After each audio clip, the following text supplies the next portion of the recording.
Hey folks, Syncplicity Customer Success back here with you with another how-to video. Today we're going to show you how to add users within Syncplicity. So first and foremost, let's go ahead and log in using our Syncplicity credentials. Now from here, I want to go directly to the dashboard tab because the dashboard tab is going to tell me how many seats I have in the account and how many are currently in use. So right here, it says seats activated, 1 of the 5 that I've purchased. That's great because I just need to add a new user, Frank, who just joined our organization. So now that I know that I have a seat to add for Frank, I'm going to go ahead and click user accounts.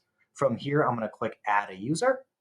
Now here it's going to ask us for the email addresses of the users we're looking to add. Now it says you can add up to 250 email addresses. Obviously that's a lot of manual work. So if you do have an Active Directory, our support team can help you sync that Active Directory to Syncplicity. But in this particular exercise, we just need to add Frank as a one-off. So let's go ahead and put his email in here.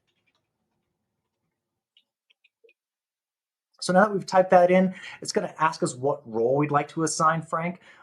There are a few different ones which we can go over in a separate video, but for this exercise, let's just add him as a user within the organization. So let's click user and click next.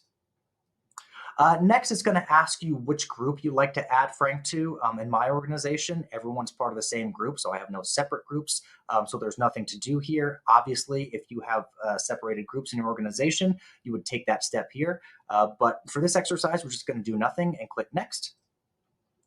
Now, this is a nifty little feature. Without notifying the user or without having the user needing to take any action, we can make one of these default folders, obviously Windows folders, the default for where Syncplicity documents go and where Syncplicity manages those files. In my organization, it is the documents folder. So we're going to go ahead and click documents and next. And right here, it's going to give us the confirmation that the user's been successfully added. They're going to get a welcome email with a short list of next steps on how to use Syncplicity. And finally, for a sanity check, let's go back to our dashboard. And right here, it says instead of 1 of 5, we have 2 of 5 users activated, meaning Frank's seat has been provisioned and we're all set. That's it, folks. Pretty easy to add a user. Looking forward to our next one. Thanks.